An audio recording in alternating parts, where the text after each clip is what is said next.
नमस्कार दोस्तों, स्वागत है आपका मेरे YouTube चैनल पर, जिसमें मैं आपके लिए तरह तरह की कहानियाँ लेकर आती हूँ।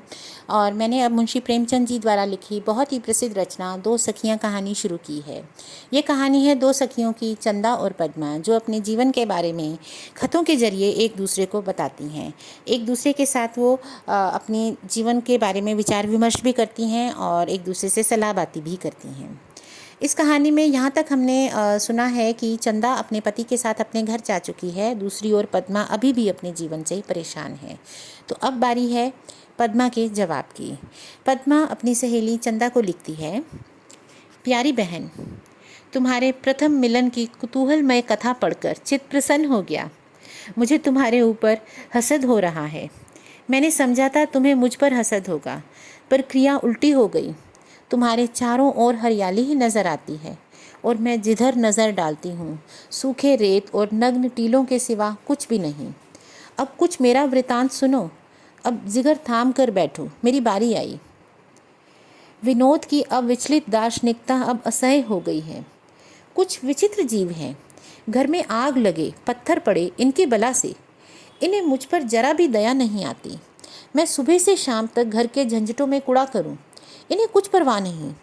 ऐसा सहानुभूति से खाली आदमी कभी नहीं देखा था। इन्हें तो किसी जंगल में तपस्या करनी चाहिए थी। अभी तो खैर दो ही प्राणी हैं, लेकिन कहीं बाल बच्चे हो गए तब तो मैं बेमौत मारी जाऊंगी। ईश्वर न करे यह दारुण विपत्ति मेरे सिर पड़े। चंदा मुझे अब दिल से लगी हुई है कि किसी भांति इनकी यह समाधि भंग कर दूं, मगर कोई उपाय सफल नहीं होता, कोई चाल ठीक नहीं पड़ती। एक दिन मैंने उनके कमरे के लैंप का बल्ब तोड़ दिया। कमरा अंधेरा हो गया। आप सैर करके आए तो कमरा अंधेरा देखा। मुझसे पूछा, मैंने कह दिया बल्ब टूट गया। बस आपने भोजन किया और मेरे कमरे में आकर लेट रहे। पत्रों और उपन्यासों की ओर देखा तक नहीं। ना जाने वह उत्सुकता कहाँ विलीन हो गई। दिन भर गुजर गया। आपको बल्ब लगवाने की कोई फिक्र नहीं। आखिर मुझी को बाजार जाना पड़ा। एक दिन मैंने झुंझलाकर रसोइये को निकाल दिया।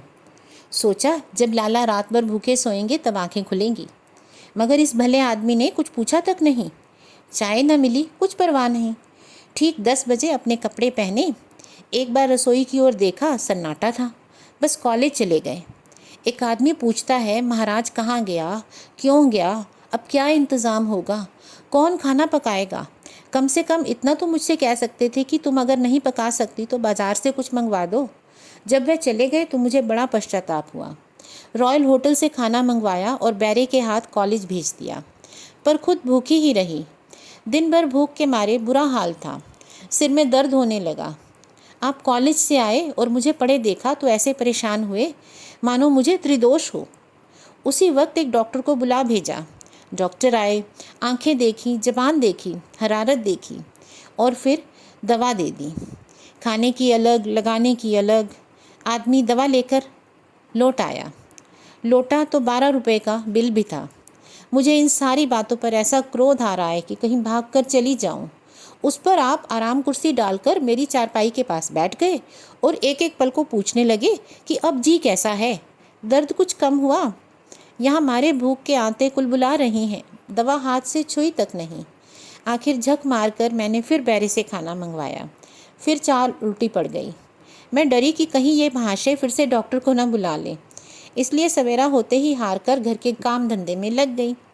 उसी वक्त एक दूसरा महाराज बुलवाया। अपने पुराने महाराज को बेकसूर निकाल कर दंड स्वरूप एक काठ के उल्लू को रखना पड़ा, जो मामूली चपातियाँ भी नहीं पका सकता।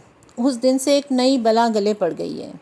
दोनों वक्त 2 घंटे इस महाराज को सिखाने में लग जाते हैं। इसे अपनी पाक कला पर ऐसा घमंड है कि मैं चाहे जितना बकूं, पर करता अपने मन की है। उस पर बीच बीच में मुस्कुराने लगता है, मानो कहता है, तुम इन बातों को क्या जानो, चुपचाप बैठी रहो, वहाँ जाकर देखो। जलाने चली थी विनोद को और खुद जल गई। रुपए खर्च हुए सो अलग, और एक और जंजाल में फंस गई। पर मैं खुद जानती हूँ, विनोद का डॉक्टर को बुलाना या मेरे पास बैठना केवल दिखावा था। इनके चेहरे पर जरा भी घबराहट न थी, चित्त जरा भी अशांत न था। चंदा, मुझे क्षमा करना। मैं नहीं जानती ऐसे पुरुष के पाले में पड़कर तुम्हारी क्या दशा होती, पर मेरे लिए इस दशा में रहना असह्य है। मैं आगे जो वृतांत कहने वाली हूँ उसे सुनकर तुम नाक मुँह सिकोड़ोगी, मुझे कोसोगी, कलंकिनी कहोगी, पर जो चाहे कहो, मुझे परवाह नहीं। आज 4 दिन होते हैं मैंने त्रिया चरित्र का एक नया अभिनय किया है। हम दोनों सिनेमा देखने गए थे तो वहाँ मेरी बगल में एक बंगाली बाबू बैठे हुए थे। विनोद सिनेमा में इस तरह बैठते हैं मानो ध्यानावस्था में बैठे हों, न बोलना न चालना। फिल्म इतनी सुंदर थी, एक्टिंग इतनी सजीव थी कि मेरे मुंह से बार बार प्रशंसा के शब्द निकल जाते थे। बंगाली बाबू को भी बड़ा आनंद आ रहा था। हम दोनों उस फिल्म पर आलोचनाएं करने लगे। वह फिल्म के भावों की इतनी रोचक व्याख्या करता था कि मन मुग्ध हो जाता था। फिल्म से ज़्यादा मज़ा मुझे उसकी बातों में आ रहा था। बहन सच कहती हूँ, शक्ल सूरत में वह विनोद के तलुओं की बराबरी भी नहीं कर सकता, पर केवल विनोद को जलाने के लिए मैं उससे मुस्कुरा मुस्कुरा कर बातें करने लगी। उसने समझा कोई शिकार फंस गया। अवकाश के समय वह बाहर जाने लगा तो मैं भी उठ खड़ी हुई, पर विनोद अपनी जगह पर ही बैठे रहे। मैंने कहा, बाहर चलते हो, मेरी तो बैठे बैठे कमर दुख गई। विनोद बोले, हाँ हाँ चलो, इधर उधर टहल आएँ। मैंने लापरवाही से कहा, तुम्हारा जी न चाहता हो तो मत चलो, मैं मजबूर नहीं करती। विनोद फिर अपनी जगह पर बैठे हुए बोले, अच्छी बात है। मैं बाहर आई तो बंगाली बाबू ने पूछा, क्या आप यहीं की रहने वाली हो? मेरे पति यहाँ यूनिवर्सिटी में प्रोफेसर हैं, मैंने उन्हें बताया। अच्छा, वे आपके पति हैं? अजीब आदमी हैं। आपको तो मैंने शायद यहाँ पहले ही देखा है। इस पर वह बोले, हाँ, मेरा मकान तो बंगाल में है। कंचनपुर के महाराज साहब का प्राइवेट सेक्रेटरी हूँ। महाराजा साहब वायसराय से मिलने आए हैं तो अभी 2-4 दिन यहीं रहूँगा। तो मैंने कहा, चलो अच्छा है। इस पर वह बोले, जी हाँ, आशा तो करता हूँ। रहूँ तो चाहे साल भर रह जाऊँ, जाऊँ तो चाहे दूसरी गाड़ी से चला जाऊँ। हमारे महाराज साहब का कुछ ठीक नहीं। यूँ बड़े मिलनसार और सज्जन आदमी हैं, आपसे मिलकर खुश होंगे। ये बातें करते करते हम रेस्टोरेंट पहुँच गए। बाबू ने चाय और टोस्ट लिया और मैंने सिर्फ चाय ली। तो इसी वक्त आपका महाराजा साहब से परिचय करा दूं? आपको आश्चर्य होगा कि मुकुटधारियों में भी इतनी नम्रता और विनय हो सकता है। उसकी बातें सुनकर बहन मैं तो मुग्ध हो गई। मैंने आईने में अपनी सूरत को देखकर कहा, जी नहीं, फिर किसी दिन रखिएगा, आपसे तो अब मुलाकात होती ही रहेगी। क्या आपकी स्त्री आपके साथ नहीं आई? इस पर उसने मुस्कुराकर कहा, मैं अभी कुंवारा हूँ और शायद कुंवारा ही रहूँ। मैंने उत्सुक होकर पूछा, अच्छा, तो आप भी स्त्रियों से भागने वाले जीवों में से हैं? इतनी बातें तो हो गई और आपका नाम तक ना पूछा। बाबू ने अपना नाम भुवन मोहन दास गुप्त बताया। मैंने भी अपना परिचय दिया। अब वह बोले, जी नहीं, मैं उन अभागों में से हूँ जो एक बार निराश होकर फिर उसकी परीक्षा नहीं करते। रूप की तो संसार में कमी नहीं, पर रूप और गुण का मेल बहुत कम देखने में मिलता है।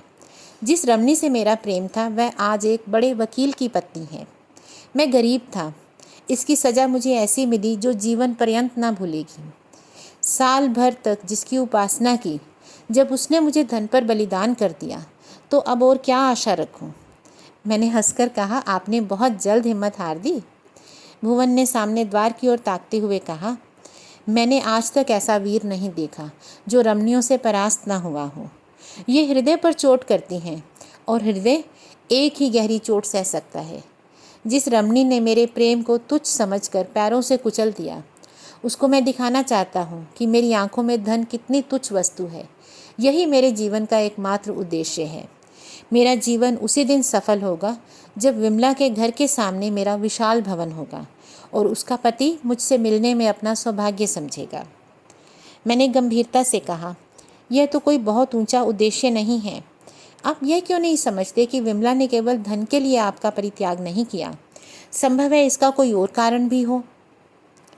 माता पिता ने उस पर दबाव डाला हो, या अपने में ही उसे कोई ऐसी त्रुटि नज़र आई हो जिससे आपसे मिलकर उसका जीवन और आपका जीवन दुख में हो जाता। आप यह क्यों समझते हैं कि जिस प्रेम से वंचित होकर आप इतने दुखी हुए हैं, उसी प्रेम से वंचित होकर वह सुखी हुई होगी? संभव था कोई धनी स्त्री पाकर आप भी फिसल जाते। भुवन ने जोर देकर कहा, यह असंभव है, सर्वथा असंभव है। मैं उसके लिए त्रिलोक का राज्य भी त्याग कर देता। मैंने हंसकर कहा, हाँ, इस वक्त आप ऐसा कह सकते हैं, मगर ऐसी परीक्षा में पढ़कर आपकी क्या दशा होती, इसे आप निश्चय पूर्वक नहीं बता सकते। सिपाही की बहादुरी का प्रमाण उसकी तलवार है, उसकी जबान नहीं। इसे अपना सौभाग्य समझिए कि आपको उस परीक्षा में नहीं पड़ना पड़ा। वह प्रेम प्रेम नहीं जो प्रत्याघात की शरण ले। प्रेम का आदि भी सहृदयता है और अंत भी सहृदयता। संभव है आपको अब भी कोई ऐसी बात मालूम हो जाए जो विमला की तरफ से आपको नर्म कर दे। भुवन गहरे सोच में डूब गया। 1 मिनट के बाद उसने सिर उठाया और बोले, मिसेस विनोद, आपने आज एक ऐसी बात सुझा दी जो आज तक मेरे ध्यान में न आई थी। यह भाव कभी मेरे मन में उदय ही नहीं हुआ। मैं इतना अनुदार क्यों हो गया, मुझे समझ में नहीं आता। मुझे आज मालूम हुआ कि प्रेम के ऊंचे आदर्श का पालन रमणियाँ ही कर सकती हैं। पुरुष कभी प्रेम के लिए आत्मसमर्पण नहीं कर सकता। वह प्रेम को स्वार्थ और वासना से पृथक नहीं कर सकता। अब मेरा जीवन सुखमय हो जाएगा। आपने जो मुझे शिक्षा दी है उसके लिए मैं आपको धन्यवाद देता हूँ। यह कहते कहते भुवन सहसा चौंक पड़े और बोले, ओह, मैं कितना मूर्ख हूँ। सारा रहस्य समझ में आ गया। अब कोई बात छिपी नहीं है। ओह, मैंने विमला के साथ घोर अन्याय किया, महा अन्याय। मैं बिल्कुल अंधा हो गया था। विमला, मुझे क्षमा कर दो। और भुवन इसी तरह विलाप करते रहे, बार बार धन्यवाद देते रहे और अपनी मूर्खता पर पछताते रहे। हमें इसकी सुध ही ना रही कब घंटी बजी, कब खेल शुरू हुआ। यकायक विनोद कमरे में आए तो मैं चौंक पड़ी। मैंने उनके मुख की ओर देखा, किसी भाव का पता ना था। बोले, तुम अभी तक यहीं हो पद्मा? खेल शुरू हुए तो देर हो गई। मैं चारों तरफ तुम्हें खोज रहा था। मैं हक बका कर उठ खड़ी हुई और बोली, खेल शुरू हो गया? घंटी की आवाज़ तो सुनाई ही नहीं दी। भुवन भी उठे। फिर हम आकर तमाशा देखने लगे। विनोद ने मुझे अगर उस वक्त 2-4 लगने वाली बातें कह दी होती, उनकी आंखों में क्रोध की झलक दिखाई देती, तो मेरा अशांत हृदय संभल जाता, मेरे मन को ढांढस होता। पर उनके अविचलित विश्वास ने मुझे और भी अशांत कर दिया। बहन, मैं चाहती हूँ वह मुझ पर शासन करे। मैं उनकी कठोरता, उनकी उद्दंडता, उनकी बलिष्ठता का रूप देखना चाहती हूँ। उनके प्रेम, प्रमोद, विश्वास का रूप देख चुकी हूँ। इससे मेरी आत्मा को तृप्ति नहीं होती। तुम उस पिता को क्यों कहोगे जो अपने पुत्र को अच्छा खिलाए, अच्छा पहनाए, पर उसकी शिक्षा दीक्षा की कोई चिंता ना करे? वह जिस राह जाए उस राह जाने दे, जो कुछ करे उसे करने दे, उसे कभी कड़ी आंख से देखे भी नहीं। ऐसा लड़का अवश्य ही आवारा हो जाएगा। मेरा भी वही हाल हुआ जाता है। यह उदासीनता मेरे लिए असह्य है। इस भले आदमी ने यहाँ तक ना पूछा कि भुवन कौन है। भुवन ने यही तो समझा होगा कि इसका पति इसकी बिल्कुल परवाह नहीं करता। विनोद खुद स्वाधीन रहना चाहते हैं, मुझे भी स्वाधीन छोड़ देना चाहते हैं। वह मेरे किसी काम में हस्तक्षेप नहीं करना चाहते। इसी तरह चाहते हैं कि मैं भी उनके काम में हस्तक्षेप ना करूं। मैं इस स्वाधीनता को दोनों के लिए ही विषतुल्य मानती हूँ। संसार में स्वाधीनता का चाहे जो भी मूल्य हो, घर में तो पराधीनता ही फलती फूलती है। मैं जिस तरह एक जेवर को अपना समझती हूँ, उसी तरह विनोद को भी अपना समझना चाहती हूँ। अगर मुझसे पूछे बिना विनोद उसे किसी को दे दे तो मैं लड़ पड़ूंगी। मैं चाहती हूँ, मैं कहाँ हूँ, क्या पढ़ती हूँ, मैं क्या चाहती हूँ, किस तरह अपना जीवन व्यतीत करती हूँ, इन सारी बातों पर उनकी तीव्र दृष्टि रहनी चाहिए। जब वे मेरी परवाह ही नहीं करते तो मैं उनकी परवाह क्यों करूँ? इस खींचातानी में हम दोनों एक दूसरे से अलग होते जा रहे हैं। और क्या कहूँ, मुझे कुछ नहीं मालूम वे किन मित्रों को रोज़ पत्र लिखते हैं। उन्होंने तो मुझसे कभी कुछ नहीं पूछा कि मैं क्या लिखती हूँ, क्या करती हूँ। विनोद ने मुझसे कभी कुछ नहीं पूछा। मैं फिर भुवन से फिल्म के संबंध में ही बातें करने लगी। जब खेल खत्म हो गया तो हम लोग बाहर आए और टांगा करने लगे। तो भुवन ने कहा, मैं अपनी कार में आपको पहुंचा दूंगा। हमने कोई आपत्ति नहीं की। हमारे मकान का पता पूछकर भुवन ने कार चला दी। रास्ते में मैंने भुवन से कहा, कल मेरे यहाँ आप दोपहर का भोजन अवश्य कीजिएगा। भुवन ने स्वीकार कर लिया। भुवन तो हमें पहुँचाकर चले गए, पर मेरा मन बड़ी देर तक उन्हीं की तरफ लगा रहा। इन 2-3 घंटों में भुवन को मैं जितना समझी उतना तो विनोद को भी आज तक नहीं समझी हूँ। मैंने तो अपने हृदय की जितनी बातें उनसे कहनी थी कह दी। उतनी बातें मैंने आज तक विनोद से भी नहीं कही हैं। भुवन उन मनुष्यों में से है जो किसी पर पुरुष की मेरी ओर कुदृष्टि पड़ते देखकर उसे मार डालेगा। उसी तरह मुझे किसी पुरुष से हंसते देखकर मेरा खून पी लेगा और ज़रूरत पड़ेगी तो मेरे लिए आग में भी कूद जाएगा। ऐसा ही पुरुष चरित्र मेरे हृदय को विजय कर सकता है। मेरे ही हृदय पर नहीं, मेरे विचार से समस्त नारी जाति ऐसे ही पुरुष पर जान देती है। वह निर्बल है, इसलिए बलवान का आश्रय ढूंढती है। बहन, तुम ऊब गई होगी ना। खत बहुत लंबा हो गया, मगर इस कांड को समाप्त किए बिना रहा नहीं जाता। मैंने सुबह से ही भुवन की दावत की तैयारियां शुरू कर दी। रसोईया तो काठ का उल्लू है। मैंने सारा काम अपने हाथ से किया। भोजन बनाने में ऐसा आनंद मुझे पहले कभी न मिला था। भुवन बाबू की कार ठीक समय पर आ गई। भुवन उतरे और सीधे मेरे कमरे में आए। 2-4 बातें हुई, फिर हम डिनर टेबल पर जा बैठे। विनोद भी भोजन करने आए। मैंने उन दोनों आदमियों का परिचय करा दिया। मुझे ऐसा मालूम हुआ विनोद ने भुवन की ओर कुछ उदासीनता दिखाई है। इन्हें राजाओं रईसों से चिढ़ है, साम्यवादी हैं। जब राजाओं से चिढ़ है तो उनके पिट्ठुओं से क्यों ना होती। वे समझते हैं इन रईसों के दरबार में खुशामदी, निकम्मे, सिद्धांतहीन, चरित्रहीन लोगों का जमघट लगा रहता है, जिनका इसके सिवाय और कोई काम नहीं कि अपने रईस की हर उचित अनुचित इच्छा पूरी करें और प्रजा का गला काट कर अपना घर भरें। भोजन के समय बातचीत की धारा घूमते घूमते विवाह और प्रेम जैसे महत्वपूर्ण विषय पर आ पहुंची। विनोद ने कहा, नहीं, मैं वर्तमान वैवाहिक प्रथा को पसंद नहीं करता। इस प्रथा का आविष्कार उस समय हुआ था जब मनुष्य सभ्यता की प्रारंभिक दशा में था। तब से दुनिया बहुत आगे बढ़ी है, मगर विवाह प्रथा में जौ भर भी अंतर नहीं पड़ा। ये प्रथा वर्तमान काल के लिए उपयोगी है ही नहीं। भुवन ने कहा, आखिर इसमें दोष क्या है? विनोद ने विचार कर कहा, इसमें सबसे बड़ा ऐब यह है कि यह एक सामाजिक प्रश्न को धार्मिक रूप दे देता है। और दूसरा? इस पर विनोद बोले, दूसरा यह कि यह व्यक्तियों की स्वाधीनता में बाधक है। यह स्त्री व्रत और पतिव्रत का स्वांग रचकर हमारी आत्मा को संकुचित कर देता है। हमारी बुद्धि के विकास में जितनी रुकावट इस प्रथा ने डाली है, उतनी और किसी भौतिक या दैविक क्रांति में भी नहीं हुई। इसने मिथ्या आदर्शों को हमारे सामने रख दिया है और आज तक हम उन्हीं पुरानी सड़ी हुई लज्जाजनक पार्श्विक लकीरों को पीटते जाते हैं। व्रत केवल एक निरर्थक बंधन का नाम है। इतना महत्वपूर्ण नाम देकर हमने उस कैद को धार्मिक रूप दे दिया है। पुरुष क्यों चाहता है कि स्त्री उसको अपना ईश्वर, अपना सर्वस्व माने? केवल इसलिए कि वह उसका भरण पोषण करता है।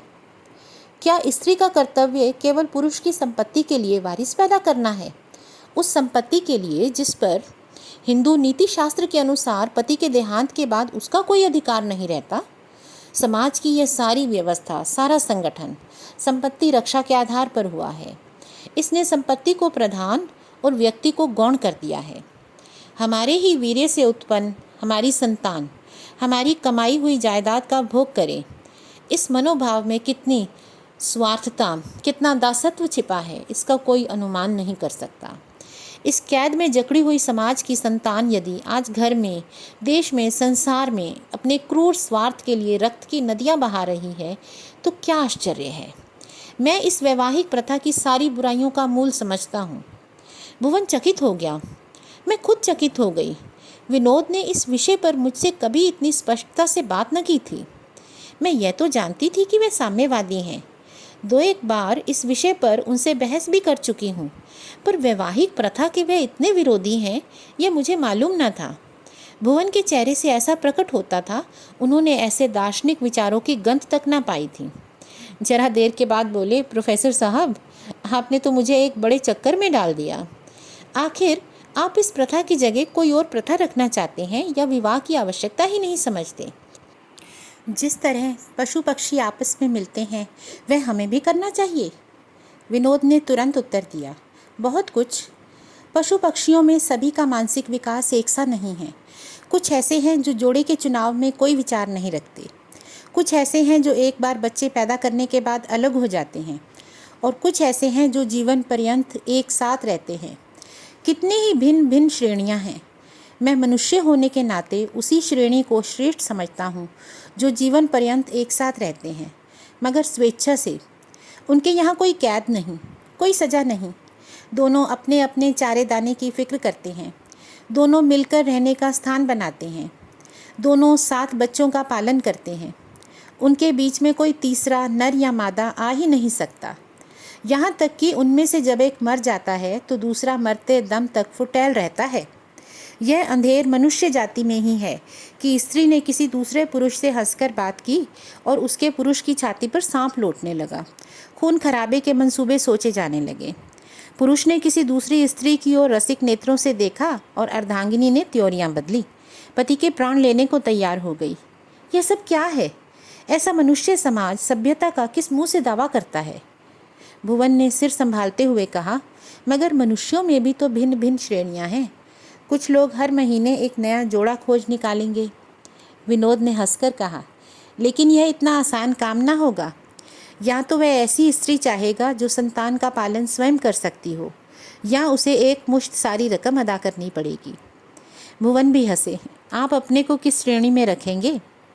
विनोद इस प्रश्न के लिए तैयार न था भी बेढंगा सा सवाल। झेपते हुए बोले, परिस्थितियां जिस श्रेणी में ले जाएं।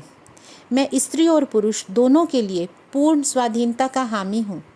कोई कारण नहीं है कि मेरा मन किसी नवयौवना की ओर आकर्षित हो और वह भी मुझे चाहे, तो भी मैं समाज और नीति के भय से उसकी ओर ताक न सकूं। मैं इसे पाप न समझता। भुवन अभी कुछ उत्तर न देने पाए थे कि विनोद उठ खड़े हुए। के लिए देर हो रही थी। तुरंत कपड़े पहने और चल दिए। हम दोनों दीवान खाने में आकर बैठे और बातें करने लगे। भुवन ने सिगार जलाते हुए कहा, कुछ सुना? कहाँ जाकर तान टूटी? मैंने मारे शर्म के सिर झुका लिया। क्या जवाब देती? विनोद की अंतिम बात ने मेरे हृदय पर कठोर आघात किया था। मुझे ऐसा मालूम हो रहा था कि विनोद ने केवल मुझे सुनाने के लिए विवाह का ये नया खंडन तैयार किया है।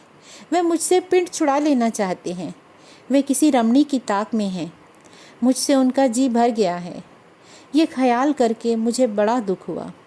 मेरी आंखों से आंसू बहने लगे। कदाचित एकांत में मैं ना रोती, पर भुवन के सामने मैं संयत न रह सकी। भुवन ने मुझे सांत्वना दी। आप व्यर्थ इतना शोक करती हैं। मिस्टर विनोद आपका मान न करें, पर संसार में कम से कम एक ऐसा व्यक्ति है जो आपके संकेत पर अपने प्राण तक न्योछावर कर सकता है।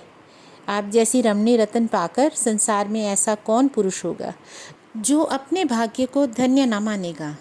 आप इसकी बिल्कुल चिंता मत करें। मुझे भुवन की यह बात बुरी मालूम हुई।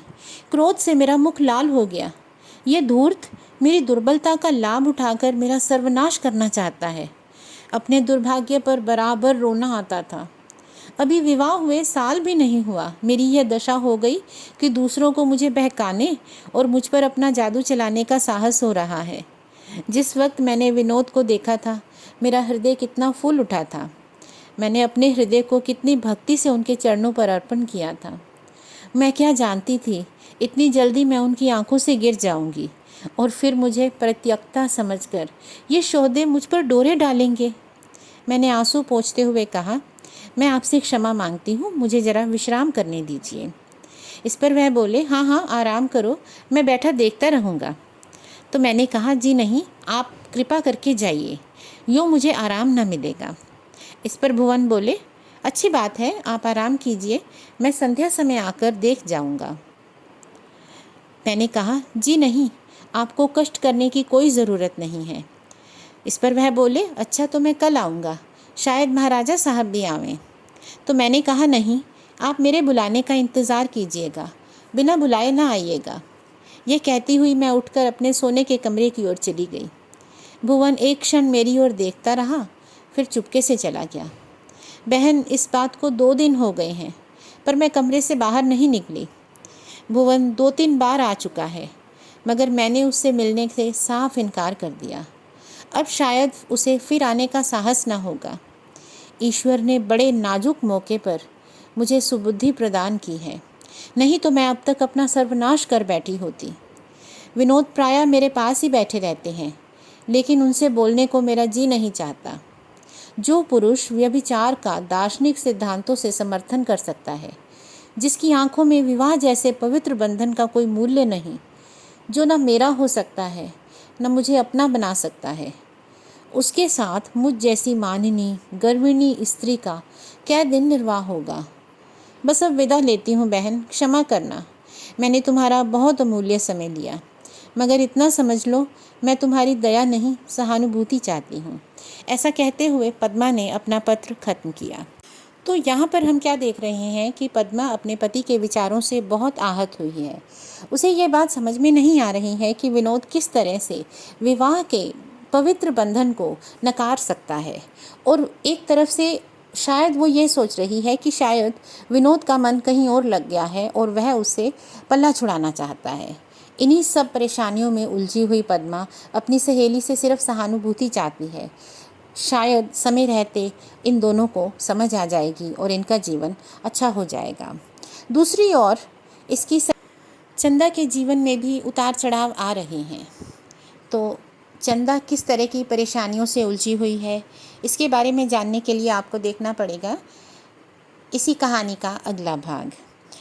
दोस्तों, अगर आपको मेरी कहानियाँ सुनाने का तरीका अच्छा लगता है, आप मेरे चैनल को लाइक, शेयर और सब्सक्राइब ज़रूर करें और इसी तरह की नई नई कहानियाँ सुनने के लिए मेरे चैनल पर आते रहें। Thank you.